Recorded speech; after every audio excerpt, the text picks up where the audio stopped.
सासू माँ को मैं फूटी आंख नहीं सुहाती, मगर मैंने सोच लिया था कि मैं इस घर में बहू नहीं बेटी बनकर दिखाऊंगी।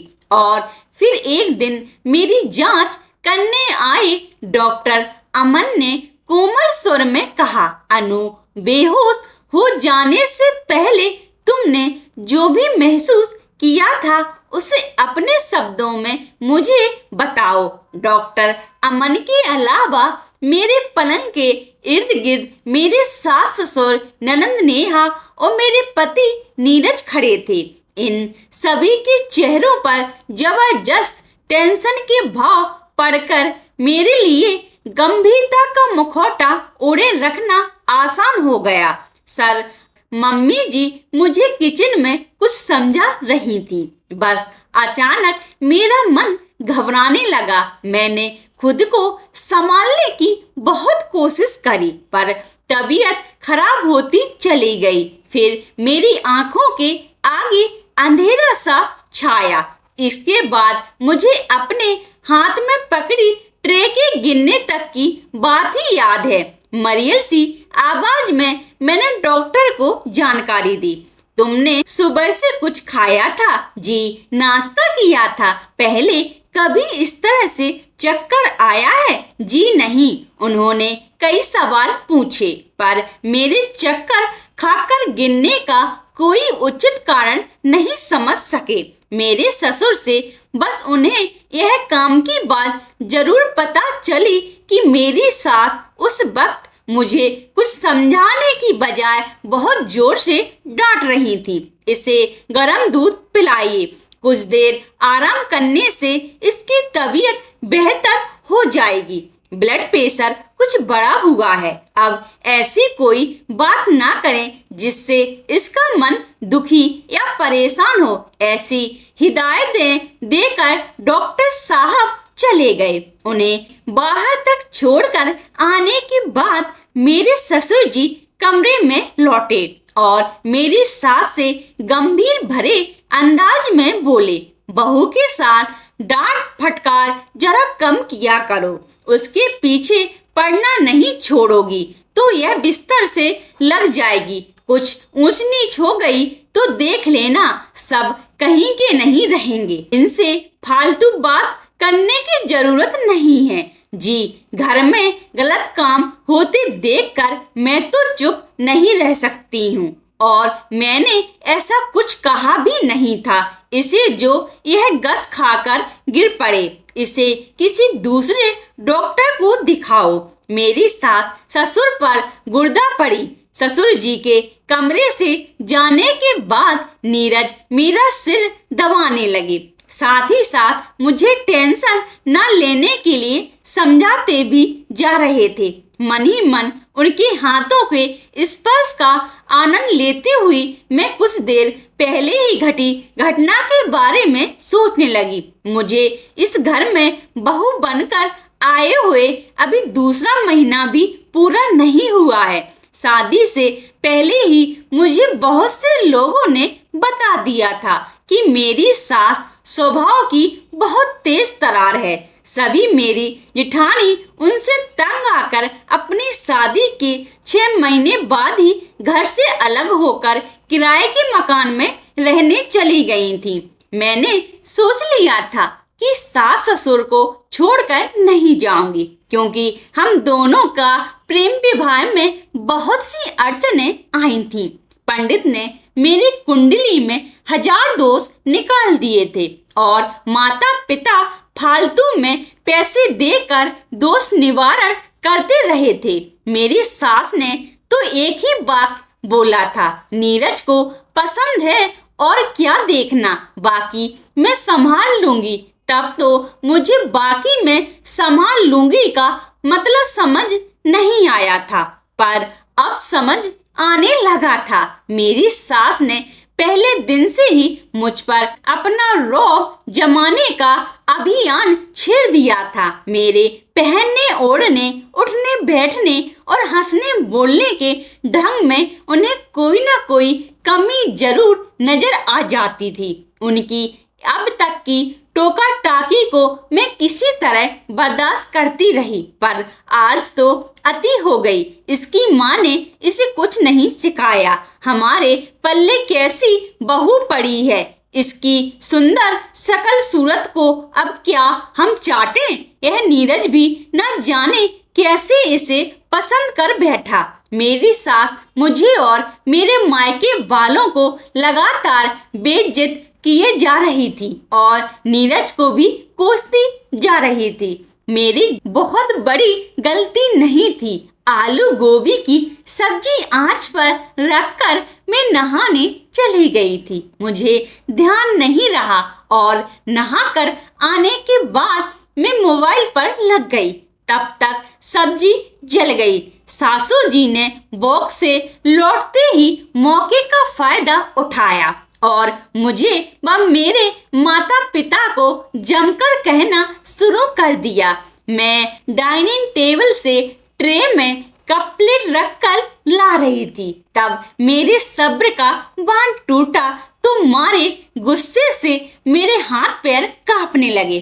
क्रोध से उबलता खून हाथ में पकड़ी ट्रे को दीवार पर दे मारने के लिए मेरे मन को उकसा रहा था।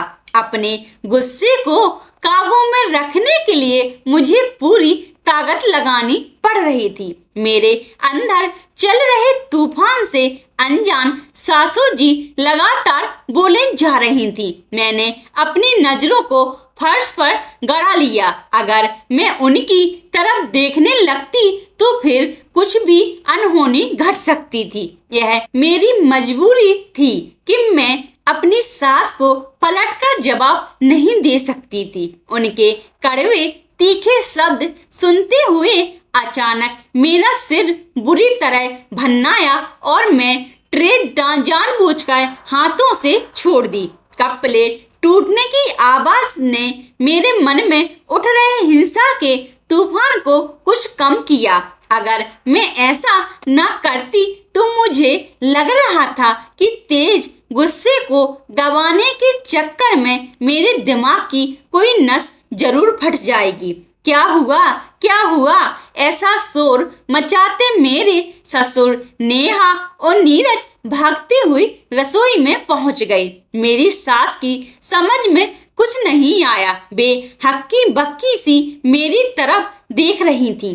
टूटे कप प्लेट देखकर मुझे भी अब घबराहट हो रही थी। इस कठिन समय में कॉलेज के दिनों में एक नाटक में किया अभिनय मेरे काम आया। उस नाटक के एक दृश्य में मुझे बेहोश होने का अभिनय करना था। मैंने उसी सीन को याद किया और आंखें मूंदने के बाद फर्श पर गिर पड़ी। सासू जी के जहरीले शब्दों की मार से बचने का मुझे उस वक्त यही रास्ता सूझा था। मेरे घर वालों, रिश्तेदारों और दोस्तों के बीच मेरी छवि ऐसी तेज तरार लड़की की है जो गलत और अन्यायपूर्ण बात को बिल्कुल बर्दाश्त नहीं करती। मुझे बेवजह दबाने की कोशिश इन सबको बड़ी महंगी पड़ती थी। फिर मैं अपनी सास के अन्याय को चुपचाप सहने को क्यों मजबूर हूँ? इसके पीछे भी एक कहानी है। गुस्से में किसी से भी भिड़ जाने की मेरी आदत से परेशान मेरी माँ मुझे हमेशा समझाती थी, अनु दफ्तर में जाकर शांत रही हो, तेरी नई बॉस खड़ूस है। तेरी सहेली कह रही थी तू उससे बिल्कुल मत उलझना, वह कुछ भी कहे पर तू पलटकर जवाब देना ही मत। जब शादी की बात हुई और मैं नीरज को बुलाकर लाई तो माँ ने एकदम हाँ कर दी और फिर सब हमारे घर आए थे। वहीं माँ को पता चला कि नीरज के माँ बाप पहले उसी फील्डिंग में रहते थे जहाँ मेरी मौसी रहती है। माँ ने मौसी से पता किया तो पता चला कि नीरज की माँ जरूर थोड़ी तेज तरार है, पर ना उन्हें रीति रिवाजों के ढकोसलों से मतलब है ना दहेज से। माँ ने कहा भी था तेरी सास भी तेरी बॉस की तरह गुस्से वाली है। मैंने कहा माँ क्या मेरी बॉस से कोई लड़ाई हुई है यहाँ भी संभाल लूंगी। माँ, तुम मेरी इतनी फिक्र मत करो, मैं सब संभाल लूंगी। अगर मेरी सास शेर है तो मैं सवा शेर हूँ। बेवजह दबाया जाना मैं यहाँ बर्दाश्त करती हूँ, ना वहाँ करूँगी। मैं निडर लापरवाह अंदाज में ऐसा जवाब देती तो माँ की आंखों में गहरी चिंता के भाव उभर आते। मगर मेरी शादी से महीना भर पहले उन्हें दिल के हल्के से दौरे का शिकार बना दिया। इस अवसर का पूरा फायदा उठाते हुए माँ ने आईसीयू में पलंग पर लेटे हुए मुझसे एक वचन लिया था, अनु, तेरी मुझे बहुत चिंता है। मैं चाहती हूँ कि शादी के बाद तू अपने ससुराल में बहुत सुखी रहे। बेटी, मेरे मन की शांति के लिए मुझे वचन दे कि तू अपनी सास को कभी पलट कर जवाब नहीं देगी, उनके सामने कभी अपनी ऊंची आवाज नहीं करेगी। माँ के स्वास्थ्य को लेकर उस वक्त मैं बहुत भावुक हो रही थी। बिना सोचे समझे मैंने माँ को अपनी भाभी सास के साथ कभी सीधे न टकराने का वचन दे दिया। इंसान गलत बात का विरोध न कर सके तो ज्यादा परेशान रहता है। सासू जी की सही गलत डांट फटकार को माँ को दिए वचन के कारण मजबूरन खामोश रहकर सहना मुझे भी बहुत परेशान और दुखी कर रहा था। यह बात गलत है कि चुप रहने से टेढ़ी सास का उसके साथ दुर्व्यवहार कम हो जाता है, पर मेरी खामोशी ने मेरी सास को मुझे और मेरे माता पिता का अपमान करने की खुली छूट दे दी। आज की घटना हम सबके लिए नहीं थी। मैं मानसिक तनाव के कारण बेहोश हो गई। इस गलत सोच के चलते सारा दिन सबने मेरा बहुत ध्यान रखा। सासू जी ने मुझ पर पूरा दिन पलंग से उतरने नहीं दिया। ससुर जी मेरी कमजोरी दूर करने के लिए बाजार से 2 डब्बे जूस के लेकर आए। नीरज लगातार मेरे पास बैठे हुए मुझे प्यार से निहारते रहे थे। कोई इंसान आसानी से अपना मूलभूत स्वभाव बदल नहीं सकता। कोई 3-4 दिन सब ठीक ठाक चला, पर फिर मेरी सास ने अपने पुराने रंग में लौटना शुरू कर दिया। कुछ दिन तक उन्होंने हिचकिचाते से अंदाज में मेरे साथ पुराने अंदाज में टोका टाकी शुरू कर दी। जब उन्होंने देखा कि मैं सही सलामत हूँ तो उन्होंने गियर बदला और मेरे साथ उनका व्यवहार फिर पहले जैसा खराब और गलत होने लगा। मुझे खासकर तब गुस्सा बहुत आता जब भी मौका मिलते ही मेरी पुरानी गलतियों का रोना शुरू कर देती। पता नहीं मुझे बात बात पर शर्मिंदा और बेइज्जत करने में उन्हें क्या मजा आता था। माँ को दिए वचन ने एक तरफ मेरा मुंह सिला हुआ था और दूसरी तरफ सासू जी के जहरीले शब्दों ने मेरी सुख शांति नष्ट कर रखी थी। तब बहुत तंग होकर मैंने एक रात को अपने आप से कहा कि अनु, ऐसे काम नहीं चलेगा। चींटी को दबाओ तो वह भी काट लेती है। तूने अपना बचाव नहीं किया तो पागल हो जाएगी। अगले दिन ड्राइंग रूम और रसोई की सफाई को लेकर सासू जी ने मुझे शाम को डांटना शुरू किया। कुछ देर तक मैं चुपचाप सब सुनती रही। फिर चाय की ट्रे पकड़े हुए मैंने ड्राइंग रूम में प्रवेश किया और अचानक झटके से रुक पत्थर की मूर्ति की तरह अपनी जगह खड़ी रह गई। मेरी नजरें फर्श की तरफ झुकी थी। पूरे बदन में हल्का सा कंपन होता दिख रहा था। इस कारण ट्रे में रखे कप प्लेट आपस में टकरा कर आवाज करने लगे। उस वक्त वहां पर घर के सारे सदस्य मौजूद थे। मेरी अजीब सी मुद्रा देखकर उन सभी को मेरे अचानक बेहोश हो जाने वाली घटना जरूर याद आ गई होगी। तभी नेहा ने भागकर मेरे हाथ से ट्रे ले ली और ससुर जी ने जोर से डांट कर मेरी सास को चुप करा दिया। नीरज ने मुझे सहारा देकर सोफे पर बैठाया। मैं सिर झुकाए गुमसुम सी बैठी रही। कैसा महसूस कर रही हो? मेरी सास को छोड़कर हर व्यक्ति मुझसे बराबर यही सवाल पूछे जा रहा था। मेरे ससुर जी ने मेरे सिर पर प्यार से हाथ रखकर पूछा, बहू चक्कर तो नहीं आ रहा है क्या? डॉक्टर को बुलाएं? मैंने इनकार में सिर हिलाया और बड़े दुखी और अफसोस भरे लफ्जों में बोली, पापा मैं मम्मी को बहुत दुख देती हूँ। मैं बहुत बुरी बहू हूँ। मुझे कुछ नहीं आता है। नहीं नहीं, तुम बिल्कुल बुरी बहू नहीं हो। अरे धीरे धीरे तुम सब सीख जाओगी। अपने मन में किसी तरह की टेंशन मत रखो, ससुर जी ने मुझे कोमल स्वर में समझाया। मैंने सासू जी की तरफ देखते हुए भावुक अंदाज में डायलॉग बोलने चालू रखे। मैं आपसे सब कुछ सीखना चाहती हूँ मम्मी जी, पर मैं जब गलत काम कर रही होती हूँ, जब मेरा काम आपको अधूरा लगता है, तब उसी वक्त आप मेरा मार्गदर्शन क्यों नहीं करती हैं? सांप के निकल जाने के बाद आप जब मुझ पर गुस्सा होती हैं तो मुझे बहुत दुख और अफसोस होता है। अपने आप से नफरत सी होने लगती है। फिर मुझे अपना सिर घूमता लगता है। जोर से चक्कर आने शुरू हो जाते हैं। आप मुझे तब कितना भी डांट लो जब मैं काम गलत ढंग से कर रही होती हूँ, पर बाद में डांट खाना रुआंसी से होकर मैं झटके से चुप हो गई। फिर मैंने अपने हाथ फैलाए तो मेरी सासू जी को आगे बढ़कर मुझे अपने गले से लिपटाना पड़ा।